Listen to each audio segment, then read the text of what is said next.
Islamummaa faaya ifaan dhaabnee taliila qulqulluu dogoraan qabne faaya caaloo arganne badhaasaa dandamilaan himee yobbola mi'aasaa. Koppileen godha shee koppileen godha jennu achi jedhu لا أسفل دقمش. ولو قراني لما نحكي ولو قراني كلام لسون حرام حبيبي. جيفتي كنا في كوبلين قدام مجاكنا فمسوكا بقى. خلاص ولي فمسوكا نمجاكنا وجن. مدينة قرار قاعد تو كمالا تو ده سني فمسيبي كم ترجع. أرينا نكوب سادة أرينا ما ننتهي أرينا ما ننتهي ما لا نمر قاعد تو. apa boto tidak gifat lubu. Dageeffan akkasii fooyyaa fakkaatiti. Koppileen godha koppileen godha warra jalaa wayi nutti fidaadha.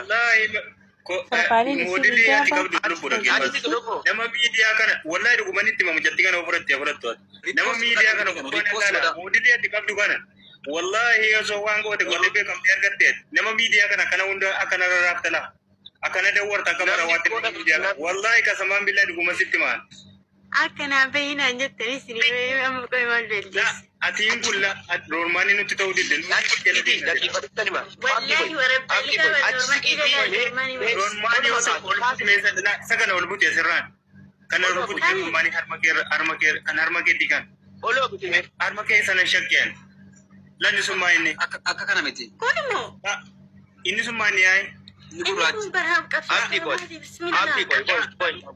Shaamiziin makan ol buttu be ol butte shaamizii makanatti. Shaamizii maa sadaata fuulli keedhaa jira. Ol butte shaamizii keessirraan. Ol butte ol makaan. Ol butte sodaatini wallahi. Maa sadaata fuulli keedhaa gargaara. Fuulli keedhaa jira sodaatini ol butte. Ija kee kiyya dhossee dhufa qoy tiktokii wayi dhossee dhufa akka namni na argin. Ayyee.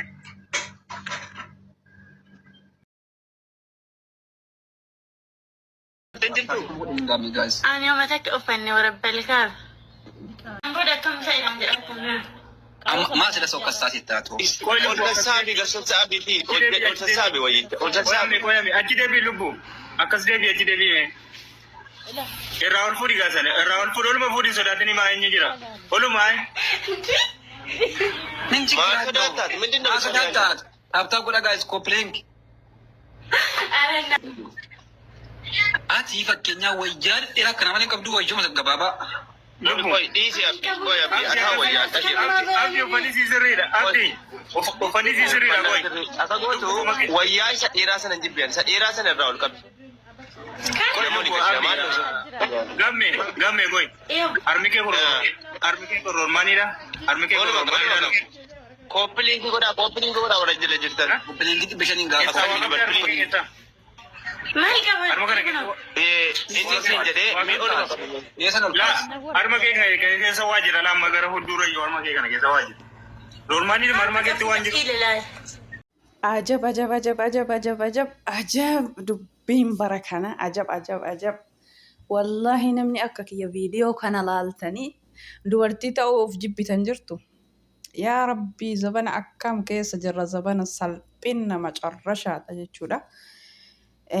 የመጨረሻ ውርደት ነው ይሄ። ላ ሐውለ ወላ ቁወተ ኢላ ቢላህ አለይሂ العظيم ላ ሐውለ ወላ ቁወተ ኢላ ቢላህ ያ ረቢ ቲክቶክ መከና ጉቢ ወማ ሚዲያ ጀደመ ከና ዩ ጉቢ ወላሂ ሰልጣን ኬሱማዩ ነምኒ አከ ዱበርቲ ዘበነ ከነ ቲክቶክ ረቲ ወማሙል እስሁመ ሁንዳ ወገዲ ሳቀቱ hinjiru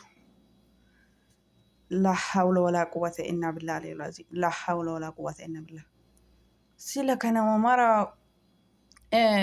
mara ofumwallaalumma haganaattu itti jira moo maali mucayyoo kana kakkana isii godhe hin feemastaa addunyaa kana akkana fuutee rarraasta hara wanni hin taane sinaa rarraasu la hawla wala quwwata illa billahi la hawla wala quwwata illa billah akkam nama jibbisiisa laaluuf dhaga'uuf akkam nama jibbisiisa yaa obboleeyyan kiyya hanganuma mara sila jazbitammoo maali Gizee namni rabbi ofiitti garagalee halkanii guyyaa boo'ee akkanumattuu dalagaan teennaa hin toltu yaa rabbi keenya nu araarami.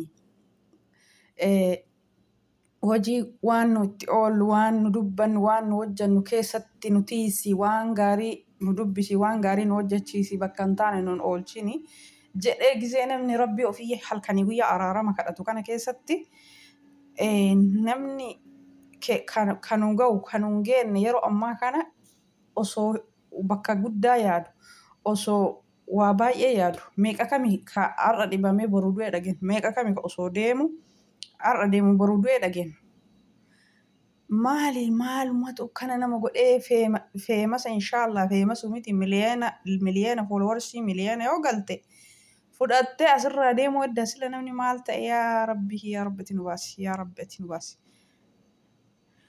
Laa hawla walaa quwwata illaa billah yaa rabbi bara akkam keessa jirra bara salphinnaa bara meeshaa ofii mul'isuun aadaa ta'e normaala godhattanii akka booniyeen bantu normaal no jette isiino normaala godhattanii amma qaata achi garagalii as garagalchii fi carqii qoxxaraa godhattanii of agarsiistanii amma immoo muluu ofirraa yaaftanii waan jiru hunda agarsiisaa jirtanii silaa isiin aqlii dhabde isinoo warri dhiiraa aqliin teessan silaa aqlii isii sanuyyuu hin geettu jechuudha.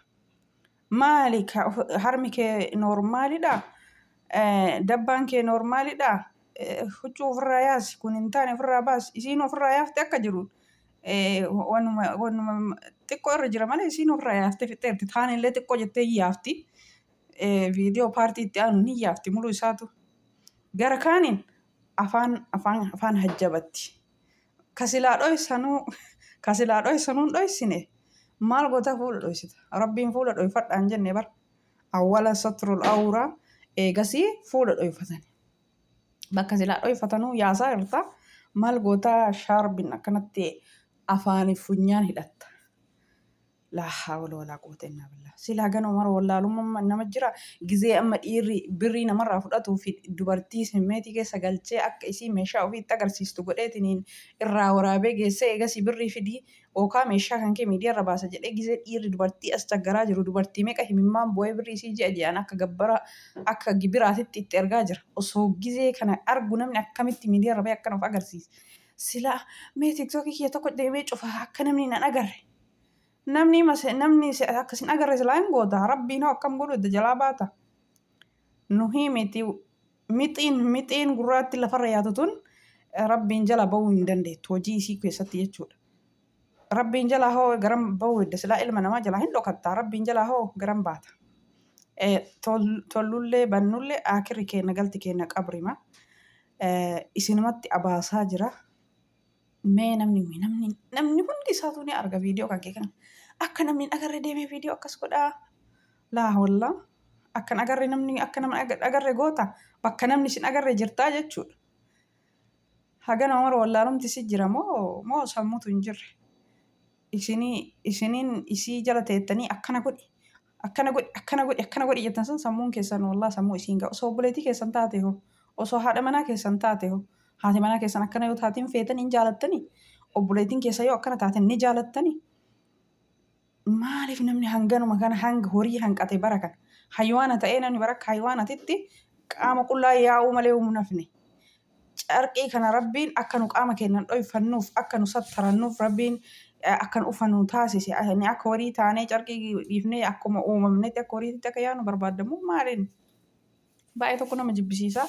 Haalli yeroo ammaa kana namni ittiin jiru hedduu tokko nama jibbisiisa. Walii salaamtaa isin gaafachuun dagannee hordoftoota kiyya. Assalaamu alaikum warahmatullahi wabarakaatu. Kabajamtoota fi jaalatamtoota daawwattoota hordoftoota kiyya jirtu. My family baga jiraatanii ammallee jiraadha. Hedduu tokko nama aarsa salaamtaa isin gaafachuuf kanaaf viidiyoo ture amma salaamtaa isin gaafadhe. Waan hedduu akkaan nama jibbisiisudha. Hundi keessan baga nagaa taatanii warroonni maatii naa taatanii na jajjabeessaa turtan galatooma kana haaraa dhuftanillee ani haa dhufu baga nagaa dhuftan isiniin jedhee jira. Rabbiin nu haa eegu. Rabbiin nu haa sattaru. Nuti of sattaraa hin jirru. Nuti miidiyaa tiktookii kana erga argite shamarran keenya inni muraasni shamara maraa miti. Inni muraasni meeshaa ofii agarsiisaa jira. Akka arge ta'aa jira. Akka arge dannasaa jira. Rabbiin akkamitti akkanatti nuuf araarama. Diliin keenyaa gurguddaadha. Kanaafi qaama ofii huccuu ofirraa yaafatanii kan itti heerumu miidiyaa miti. dhiiruma tokkotti heerumanii jechuudha. Itti heerumuu miidiyaa. Gaa silaa miidiyaa adda babaayii namni laalu. Miidiyaa jechuun meedaadha. Meedaa gubbarratti har'a silaa waan qabdu hunda argisiiste boru heerumtee dhiirsuma tokkotti of agarsiisa. Namni qaama ofii kana dhiirsa ofii kan rabbiin halaala namaa godhe kan nama fuudhisanii agarsiisanii. Ati silaa har'a meedatti agarsiiste boru abbaa manaa kan kee akkamitti itti heerumuu akkamii abbaan manaa kan kee akka boru silaalu fedha. Abbaan kasi fuudhu sunillee asirratti ilaalee kana si fuudha namni na argu. Ani nama dhagarree jedhi malee namni na argu hin jedhin meedaa kanarra baatee akkana of agarsiiste jechuudha. Namni si arga. Tokkoon nama akkasiin agarre hin jiru. Nama biyya alaati miti namni biyya keessatu si arga. Ati akka amma akka keetitti namni na argu jetteetiniin afaanii funyaan hidhatteetiniin waan hunda argisiisaa jirta. Nama jalaa dhokattus rabbiin jalaa hin bayanii. Baay'ee tokko nama jibbisa haali shamarran keenya ittiin jiru. Mee amma madaamin yeroo hedduu ijoollee keenya darartu hin quufteetti dabbaa baaftee quuftee akkas taatee maalii taatee jettee tumtee dararti jechuudha. Keessumaa yoo arabdoonni nama keenya nama akkana godhatu miti nama yoo deemu of micciiruu hin jaalattu. Wallaahi nama akkana taatan gara rabbii madaamii isinitti haa kaasu. Miskiina nagaa taqamishiin gajjettee dalagattu tawaa takka quba hin qabnee tumtee darartiimi. Warra akkana quufee akkana miidiyaa of agarsiisu kan rabbi madaamii isinitti ajaju. Madaamii isinitti ajaju rabbi. Ka'eela waan isin luqqu isinitti na'itu warri akkana taatan kun jechuudha. Warri quuftanii of agarsiisan kun namni kaayoon namaa maali? Dalagachuuf manaa bahe. Hin dhaqqabda boru abbaa manaa keetti heerumtee akka barbaaddetti achi garagaltee as garagaltee abbaa manaa keetti argisiisuu dandeette. Garuu wanni ati miidiyaarra baatee har'a adda babaayii meedaa muluu argisiistuuf maali? Namni maasirraa haa baratuuf maasirraa haa laaluuf. Sanummoo akka namni nan agargi jettaa osoo akkana namni si argu. Namnummaan sin arginu hin jiru namni martuu si argaa eegaa. Ilma namaa jalaa baatus rabbiin jalaa hin baatu warri akkana taatanii wallaala jiraa jechaafi. Bootanii wallaalumsa itti waa baratanillee guutee jira yeroo ammaa. Haraamaaf halaala wanti itti irraa baratan bilbiluma keenya kanarra jira. Garuu wallaalummaan hin jirtu baalagummaadha malee yeroo ammaa kana namni hin barata waan hin beekne achi deemee barataa ustaazni ulamaa'iin bakka hedduutti nama barsiisaa jiran. Waan haraama waan halaala ta'e hundarraayyuu dhugaadha gaafa biyyaa baanu hundi keenya waan beeknu. Har'a garuu osoo barnoonni illee jiru waa lama abbatu filata. Gara jaahilummaa jechuun osoo wanta nama fayyadu argan osoo waan irraa baratan argan bira taa'uun jaahiloomuu jechuudha. Kanaaf amma kuni beekatanii malee yeroo ammaa wallaalan hin jiru. Kan barumsa hin qabne illee bilbiluma ofii kana namni bilbila harkaa hin qabne hin jiru. Bilbiluma ofii kanaa waan hin beekne barata. Kanaaf rabbiin nu haa qajeelchu. Wallaalumti yoo nutti jiraattillee rabbi nu haa qajeelchu. Ifa rabbi nu haa banu. Kanaaf namni nan argu jettanii akka argitan miidiyaa kanarratti hin ta'ina warri akka argitan ta'aa jirtanii ilmaan boru ilmaan godhachuu deemtan abbaa manaa godhachuu deemtan ilmaan keessan boru viidiyoo kana hoo argee maal haati tiyya haadha akkamii abbaan kiyya abbaa akkamii jedha ilmi boru viidiyoo kana argu. Kanaaf akkasuma kan boru nama fuudhullee viidiyoo kana argee boru bultii nama godhachuuf dhiirri yaadu hin jiru jechuudha. Kanaaf bar dhiirri dubartii miidiyaarraa hin fuudhina namni wanni jedhee dubbatuuf oma akkanaa kana jibbaa jira jechuudha. Namni miidiyaallee yoo fayyadame naamusaan adabaan yoo fayyadame kana kalikkii taranii kan meeshaa ofii agarsiisaa oolan kana meeshaa rabbi uffata nama uffise ofirraa saaqanii agarsiisan kan hedduu tokko nama jibbisiisa. Wallaalumti warri isin jiraatte rabbi ifa isin yaa banu rabbi isin haa qajeelchu. Warri waan akkanaa kana godhuuf yaaddan feemasuuf jechuudha. Wallaa isinitti haafu fooloorsii miliyoona tokko yoo ta'e fudhattanii deemtanii gaafa duutan asumarratti hundi keessanu anis isinillee fooloorsii haga feene yoo guddanne feemas haga feene yoo taane asuma dhiifnee deemna. Kanaa miti duniyaa keenya ila akkana fuuraa ganna inni mana madaamii keessa hojjenne kanaayyuu osoo hin fudhanne deemna jechuudha. Hojii keenya qofaan. Kanaaf waan boru qixaaxa ibidda qabrii jalaa waan hin baaneef har'uma abbatu tolfata. Kanaaf wallaala miti kun bilginnaadha. Rabbiin miidiyaa tiktookii kanaa rabbi haa cufu. Wallaa dubartiin safuu gattee jirti. Dubartiin takka safuu gattee jirti. Rabbiin nu haa eegu kuni alaamaa qiyaamati. Rabbiin nu haa tiisu. Wallaa iddoo tokko nama jibbisiisa. Dhiirri nu jala saalfatee jechuudha. Nuyi dubartiiti miti. Dhiirri nu jala saalfatee jira. Rabbi waan akkana kanarraa nu eegu. Egaa obboleeyyan kiyya viidiyoon kun baay'ee tokko nama jibbisiisa, baay'ee tokko nama gaddisiisa. Dubartii ta'uyyuu nama jibbisiisa jechuudha. Osoo Rabbiin dubartii na godhuu baatee nama jechisiisa. Dhiira caala nuyi amma namni naamusa adaba fixataa jiru dubartiidha jechuudha. Miidiyaa kanarratti namni naamusa adaba fixataa jiru. Kanaaf warri dhiirallee Rabbiin sodaadha. Warri akkana ta'e akkas ta'e achi garagal as garagal jettee boru bultii ijaarachuu deemti. Boru immoo dhiiga bootti. Kaarraa asirraa akkana taatuun boru dhiiga boo'u jirti. Kanaaf egaa hordoftoota kiyyaa assalaamu alaikum warahmatullahi wabarakaatu. Viidiyoon kee kana fakkaata. Haga viidiyoo biraatti deemu turtii gaarii yoo dogongore dhiifama. Hedduu tokko viidiyoon nama jibbisiisa. Kanaaf baay'ee isiniin jedha turtii gaarii hordoftoota kiyya.